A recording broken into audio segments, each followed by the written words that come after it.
হ্যাঁ, সুপ্রিয় শিক্ষার্থী, তোমাদেরকে আমি আজকে অধ্যায় 6.3-এর দশম শ্রেণীর শিক্ষার্থীদের 6.3 অনুশীলনীর 12 নং জ্যামিতিটি করাবো।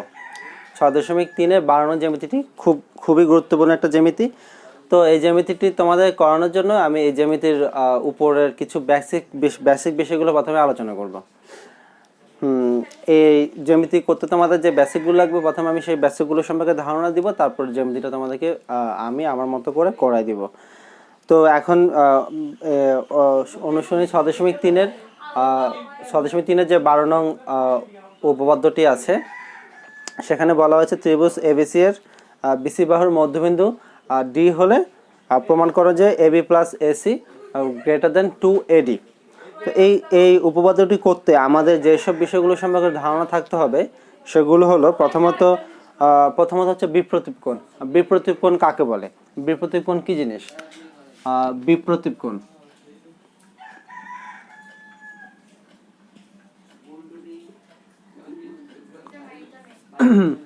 বিপ্রতীপ কোণ হলো সেই কোণ যেখানে দুটি সরলরেখা যখন একে অপরকে ছেদ করে যাবে, তখন ছেদবিন্দুতে দুটি কোণ উৎপন্ন হয়। এরকম দুটি সরলরেখা, একটি সরলরেখা আর যখন আরেকটি সরলরেখাকে যে অ্যাঙ্গেলে হোক, সেটা এভাবে হোক, একটু কাছ থেকে হোক বা একটু বেশি কাছ হয়ে হোক, যেভাবে হোক, দুটি সরলরেখা এভাবে করে দুটি সরলরেখা যখন একে অপরকে ছেদ করবে, তখন ছেদবিন্দুতে দুটি কোণ উৎপন্ন হয়। এক ছেদবিন্দুর 4টি কোণ উৎপন্ন হয় অ্যাকচুয়ালি। তো ছেদবিন্দুর এই উপরের যে কোণটি আর নিচের যে কোণটি, এই দুটি কোণ পরস্পর বিপরীত এবং এই দুটি কোণ সমান। আবার এই পাশে, এই বাম পাশে আর ডান পাশে যে দুটি কোণ উৎপন্ন হয়, এই দুটি কোণ বিপ্রতীপ কোণ। এভাবে করে ছেদবিন্দুর উপর নিচে ডানে বামে অর্থাৎ এই 4টি কোণ উৎপন্ন হয়। আর এই উপর নিচে দুটি কোণ হচ্ছে পরস্পর বিপ্রতীপ কোণ, ডানে বামে দুটি কোণ হচ্ছে পরস্পর বিপ্রতীপ কোণ। এবং বিপ্রতীপ কোণ সবসময় সমান হয় বলতে বোঝাচ্ছে এটা যদি 30 ডিগ্রি হয় তাহলে এটাও 30 ডিগ্রি হবে। এটা হচ্ছে বিপ্রতীপ কোণ। আর আরেকটি বিষয় যেটা আমাদেরকে জানতে হবে সেটা হচ্ছে বাহুকোণ বাহু উপপাদ্য। বাহুকোণ বাহু উপপাদ্য কি জিনিস? বাহুকোণ বাহু উপপাদ্যটা হচ্ছে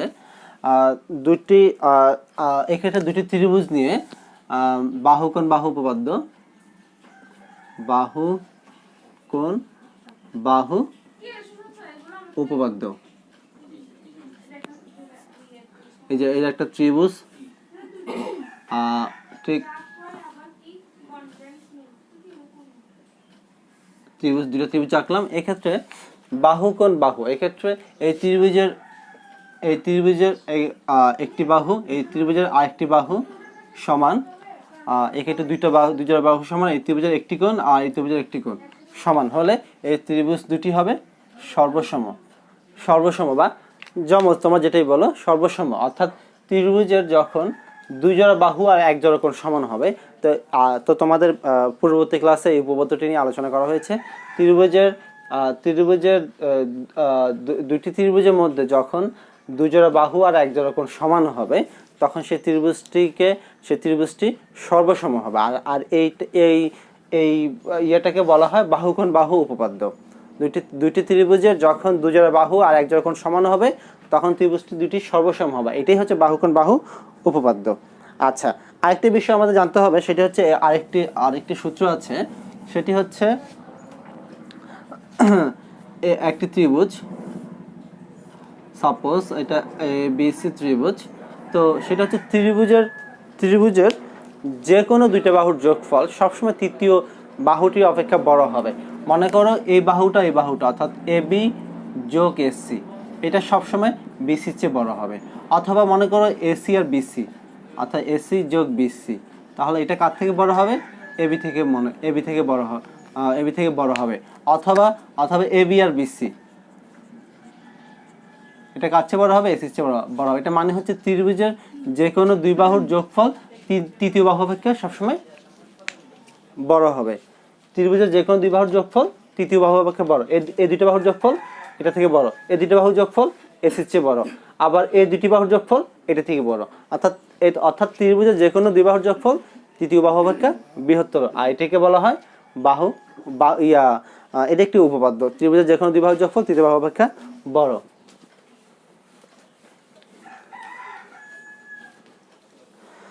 আচ্ছা, তো তাহলে আমরা এখন মূল উপপাদ্য শুরু করছি।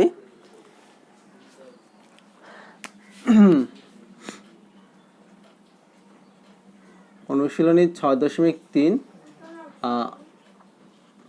12 নং।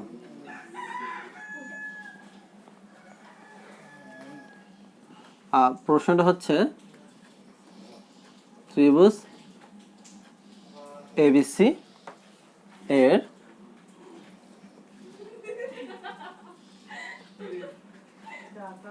ত্রিভুজ এবিসি এর বিসি বাহুর মধ্যবিন্দু, হ্যাঁ কি আছে বলো? ডি হলে হ্যাঁ, প্রমাণ করো যে এবি প্লাস এসি, প্রমাণ করো যে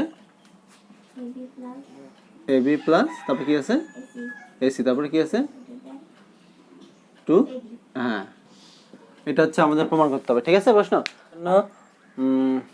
প্রথমে চিত্র এঁকে নিই। প্রথমে চিত্র এঁকে নিই, যেটাকে আমরা বিশেষ নির্বাচন বলে থাকি।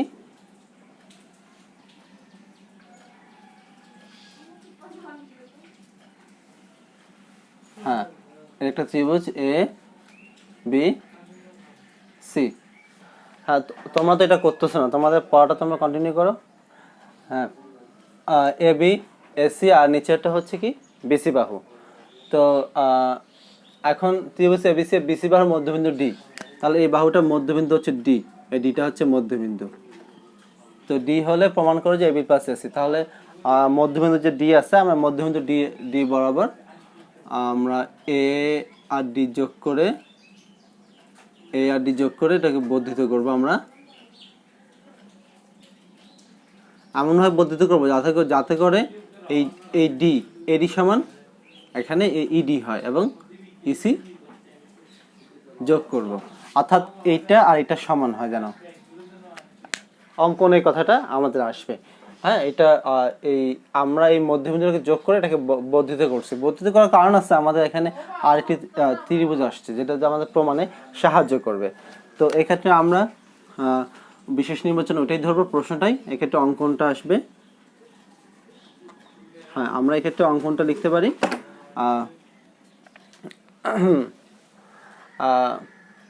আমাদের এখানে বিসি বাহুর মধ্যবিন্দু ডি ছিল, তো আমরা এডি যোগ করে কি করছি ই পর্যন্ত বর্ধিত করছি। আচ্ছা, তো আমরা এখন যেহেতু এডি যোগ করে এই পর্যন্ত বর্ধিত করছি, এই কথাটা আমরা বলবো এ কমা ডি যোগ করে ই পর্যন্ত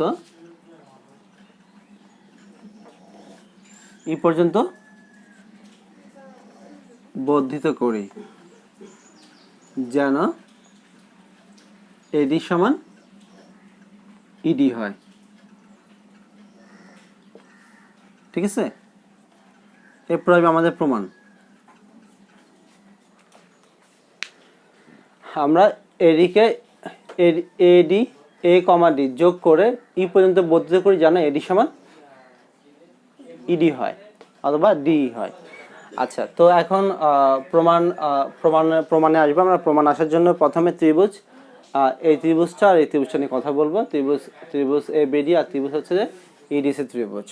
আচ্ছা, হ্যাঁ, ত্রিভুজ এ বিডি ও ত্রিভুজ ই ডিসি এ।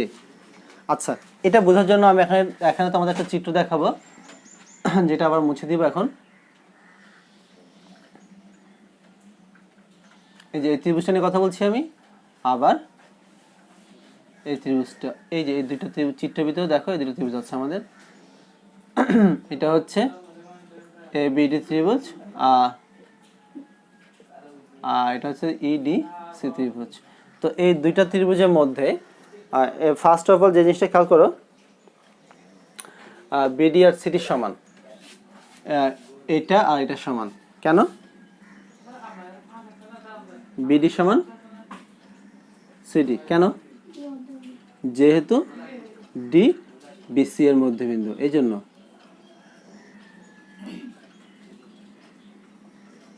যেহেতু এটা হচ্ছে মধ্যবিন্দু, তাহলে এই সমানভাবে বিভক্ত হয়েছে না, বিডি সমান সিডি। আচ্ছা, তারপরে তারপরে আমাদের আরেকটা হচ্ছে এই বাহুটা, এই এডি সমান ইডি, এটা আমরা অঙ্কন করছিলাম তাই না? এডি সমান ইডি যেটা আমরা অঙ্কন করছি, তো তাহলে এটা অঙ্কন অনুসারে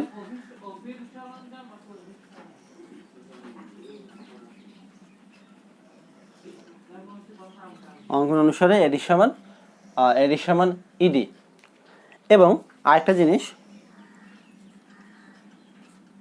এবং এই কোণটি আর এই কোণটি সমান। কেন? বিপ্রতীপ কোণ, যেটা তোমাদেরকে প্রথমেই বুঝিয়েছি বিপ্রতীপ কোণ কি। এই কোণটি সমান, কারণ হচ্ছে এটি একটি সরলরেখা, এটি একটি সরলরেখা, দুটি সরলরেখা পরস্পরকে ছেদ করেছে, তাহলে এই উৎপন্ন বিপ্রতীপ কোণ দুটি সমান হবে। তাহলে এই ত্রিভুজের যে কোণটি আছে, এই কোণটার নাম হচ্ছে এডিবি কোণ। তাহলে কোণ এডিবি ইকুয়াল টু এই ত্রিভুজের কোণটা আছে সেটা হচ্ছে কোণ ইডিসি অথবা সিডিই, ঠিক আছে? আচ্ছা, তো কোণ ইডিসি সমান, আর পাশে কেন লিখে দেব কারণটা হচ্ছে বিপ্রতীপ কোণ।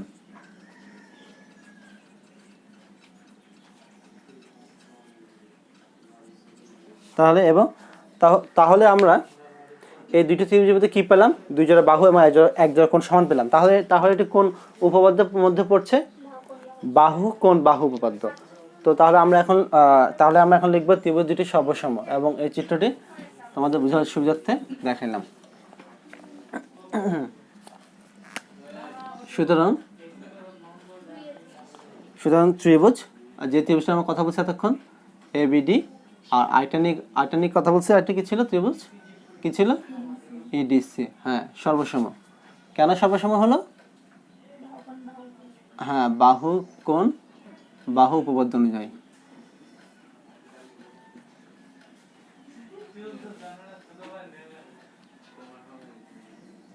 বুঝতে পারছো? এটা বাহু কোণ বাহু উপপাদ্য অনুসারে। হ্যাঁ, ওকে, থ্যাংক ইউ বলার জন্য। ত্রিভুজ এবিডি সর্বসম ত্রিভুজ ইডিসি। আচ্ছা, বাহু কোণ বাহু উপপাদ্য অনুসারে। এটা ছিল আমাদের প্রমাণে ধাপ 1 ছিল। আমরা এখানে ধাপ 1 লিখে দিলে ভালো হবে।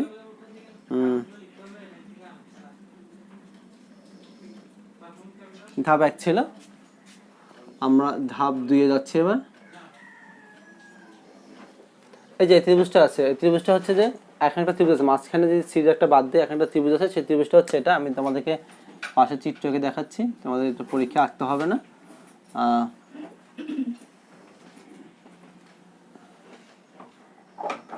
এই যে AEC এই ত্রিভুজটা, আমরা এখন এই ত্রিভুজটা নিয়ে কথা বলবো। ধাপ 2 এসে ত্রিভুজ AECA। হ্যাঁ, এই ত্রিভুজটাতে এসি আর হচ্ছে সিই বাহু, এসি প্লাস সিই গ্রেটার দেন এই বাহুটা হচ্ছে বড়। এই দুটো বাহুর যোগফল এই বাহুর চেয়ে বড়। কেন বড়? কারণ হচ্ছে তোমাদেরকে শুরুতে বলেছিলাম, বুঝিয়ে দিয়েছিলাম যে ত্রিভুজের যে কোনো দুটি বাহুর যোগফল তৃতীয় বাহু অপেক্ষা বৃহত্তর।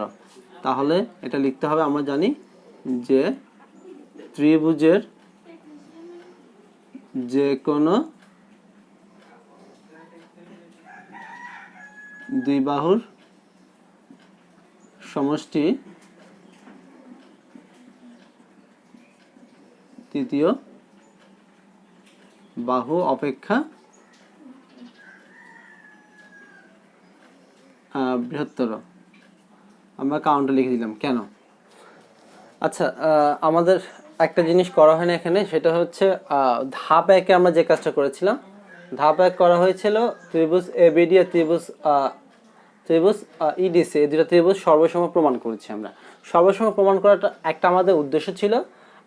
সেই উদ্দেশ্যটা হচ্ছে এটা প্রমাণ করা, সমান প্রমাণ করা, অর্থাৎ এই বাহুটা আর হচ্ছে এই বাহুটা এবি বাহু আর কি, হ্যাঁ এবি বাহু আর ইসি বাহু অথবা সি বাহু।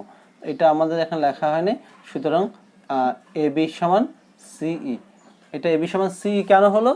কারণ হচ্ছে এই ত্রিভুজটি আমাদের প্রথমে প্রমাণ হয়েছিল যে সর্বসম বা যমজ বাহুকোণ বাহু উপপাদ্য অনুযায়ী।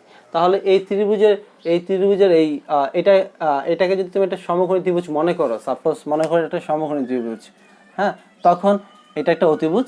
আবার এটা যদি সমকোণী ত্রিভুজ চিন্তা করো তাহলে এটা একটা অতিভুজ। তাহলে এই ত্রিভুজের অতিভুজ কি হবে? সমান হবে না। তাহলে সুতরাং এবি সমান সিই, এবি সমান সিই। আচ্ছা, তো আমাদের সেই মানটা এই এখানে ইউজ করবো আমরা, বা এসি প্লাস আমরা সি পরিবর্তে এবি লিখব, যেটা আমরা ধাপ 1-এ পেয়েছি। হ্যাঁ, গ্রেটার দেন এই পাশে আমরা লিখে দিব ধাপ 1 হতে এবি। এই যে আমরা এই মানটা বসেছি, আমরা সি পরিবর্তে কি বসেছি? এবি বসেছি। তারপরে বা এই বাহু যেটা আছে, এই বাহুটা এখান থেকে এতটুকু, অর্থাৎ এই এখান থেকে এতটুকু, এটার মাঝখানে এখানে ডি বিন্দু আছে। তাহলে এটাকে দুই ভাগে যোগ করা যায়। অর্ধেক হচ্ছে যে উপরে অর্ধেক হচ্ছে যে এডি আর নিচে অর্ধেক হচ্ছে যে ইডি। তো এটা দুই ভাগে বিভক্ত। আবার ডি কিন্তু মধ্যবিন্দু। ডি মধ্যবিন্দু হলে এই উপরের অর্ধেক আর নিচের অর্ধেক কি সমান।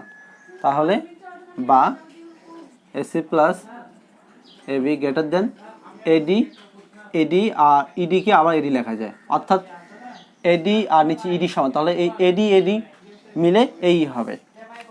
উপরের অর্ধেকের নিচের অর্ধেক সমান, তাহলে উপরের অর্ধেকের দ্বিগুণ হচ্ছে যে এই এডি দুইবার নিলেও এই আসবে, অথবা উপরের অর্ধেক নিচের অর্ধেক মিলে সম্পূর্ণটা আসবে। বিষয়টা হচ্ছে এরকম। তাহলে সুতরাং AC plus AB greater than AD যোগ করলে কি হবে? 2AD। তাহলে আমাদের প্রমাণটা হয়ে গেল যে ত্রিভুজের দ্বিবাহু যোগফল তৃতীয় বাহু অপেক্ষা বৃহত্তর প্রমাণিত। ঠিক আছে। সো এটা হচ্ছে তোমাদের উপপাদ্য, সদস্যমিতিনের উপপাদ্য 12 নং-এর বিস্তারিত ব্যাখ্যা সহ প্রমাণ। এরপর যদি কোনো কিছু বুঝতে সমস্যা হয় আমাকে জানাবে। ওকে, আল্লাহ হাফেজ।